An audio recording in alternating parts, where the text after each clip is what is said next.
Le Point Afrique, vendredi le 12 octobre 2018. Je ne veux violer aucun droit d'auteur. Littérature, Nobel alternatif, Maryse Condé consacrée. Entretien. L'auteur de Ségou a reçu le prix littéraire décerné par la Nouvelle Académie de Stockholm, en Suède, faute du prix Nobel en 2018. Elle l'a dédié aux siens et à Guadeloupe. Propos recueillis par Valérie Marin-Lamellé. C'est elle, l'écrivaine guadeloupéenne, vient de recevoir le prix littéraire suédois à cause d'un scandale sexuel dans les coulisses de l'Académie. La Nouvelle Académie a élu Maryse Condé parmi les 4 finalistes retenus par le jury sur les valeurs de la démocratie, d'empathie, d'ouverture et de respect. Depuis le village de Gordes, dans le sud de la France,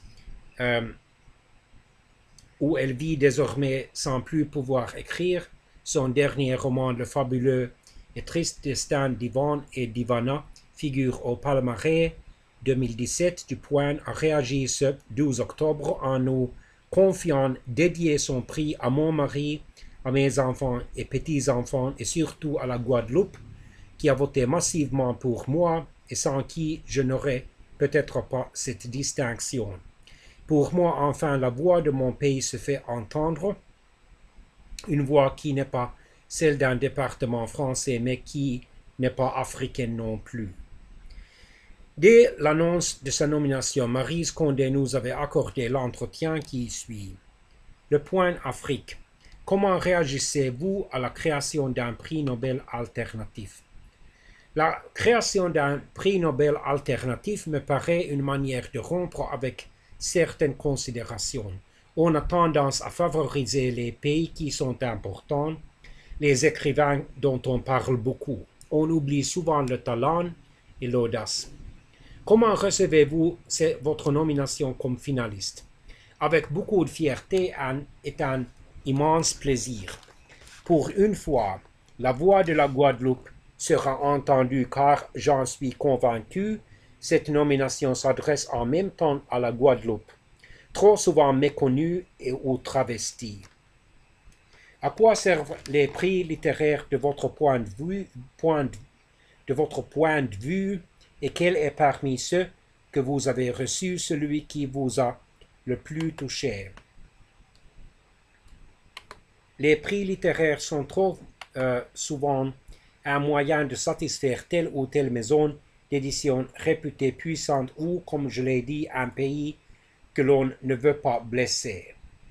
J'ai eu souvent l'impression d'appartenir à une île pauvre dont personne ne se soucie, comme la Guadeloupe.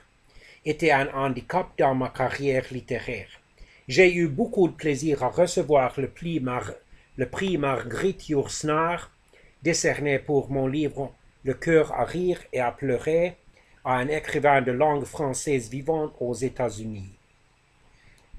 Que représente à vos yeux le Nobel, celui qui n'est pas décerné cette année? Dans l'histoire littéraire universelle, à quoi sert-il? Comme tout écrivain, j'avoue naïvement que le prix Nobel est considéré comme la récompense suprême. Personnellement, je n'y ai jamais vraiment rêvé, car elle me paraissait inaccessible pour beaucoup de raisons. Femme, noire, originaire d'un petit pays auquel nul ne fait attention et que nul ne se soucie de heurter, comme c'est le cas pour des pays considérés comme importants. À quoi sert un Nobel? Peut-être d'abord à persuader l'écrivain que son travail n'est pas dénu de valeur. Pensez-vous que des raisons annexes à la littérature vous ont parfois propulsé au devant de la scène et ces motifs ont-ils joué un rôle au final important symbolique? Je n'ai jamais été propulsé au devant de la scène. Au contraire, j'ai eu souvent l'impression que mes paroles déplaisaient et que l'on préférait les passer sous silence. Un jeune écrivain comme Go cite encore dernièrement votre Ségou comme référence. En quoi et pour qui souhaiteriez-vous faire référence à ce stade de votre parcours? Merci, Go. Ce que vous me dites me plaît. Sérieusement, j'ai toujours une bonne entente avec les jeunes.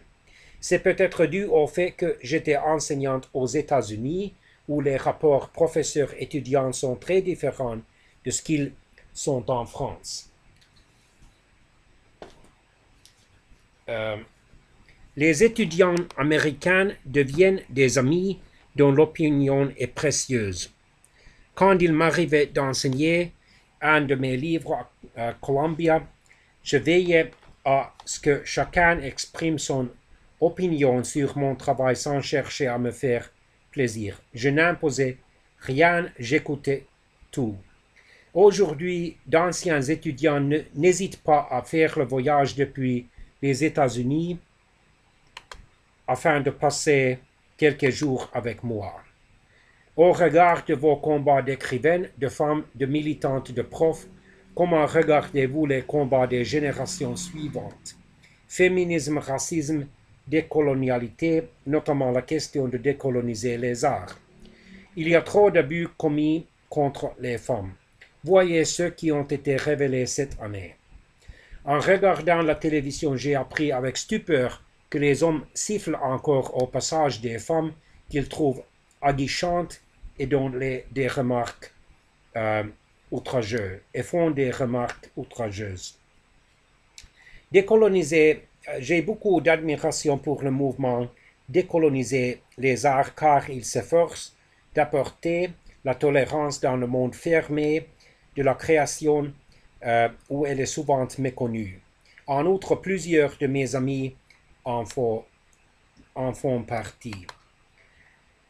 Vous vivez aujourd'hui dans le sud de la France. De là, comment voyez-vous votre Guadeloupe natale et qu'espérez-vous pour elle, mais aussi pour l'Afrique que vous avez si bien connue et pour l'Amérique où vous avez longtemps enseigné et vécu.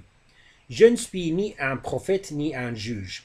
Je rêve avec le groupe Téléphone qu'un jour la Terre sera ronde, mais je sais qu'il faut beaucoup d'efforts pour y parvenir. Je n'ai pas lutté suffisamment et je n'ai pas su convaincre certains secteurs de la société guadeloupéenne de se libérer de la tutelle française. J'ai préféré aller enseigner dans les universités américaines de renom, Columbia, Harvard, Virginie, au lieu de rester dans mon pays et de collaborer avec ceux qui pensaient comme moi. Je ne fais aucun souci pour l'Amérique où le combat des Noirs ne manque pas d'être percutant en dépit du handicap que fait peser sur eux le président Donald Trump. En ce qui concerne l'Afrique, il me semble que les vieux du monde ne sont pas totalement anéantis. Par exemple, au Mali, l'élection d'un président entièrement acquis à la solde des Français laisse la porte ouverte à bien des désillusions. Comment allez-vous et qu'est-ce qui aujourd'hui vous préoccupe, vous soucie, vous réjouit? Maintenant, mon principal souci est certes ma santé qui laisse à désirer. Cependant, je me suis mise à aimer cette région. Avignon et en Provence, Marseille, l'île sur la Sorgue, Ménherbe et Gordes, où j'habite.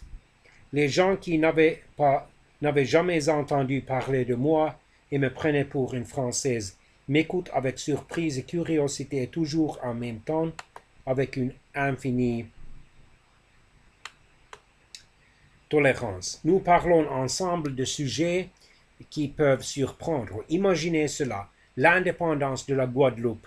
Était-ce vraiment un rêve irréalisable, pire une utopie? Je ne le crois pas.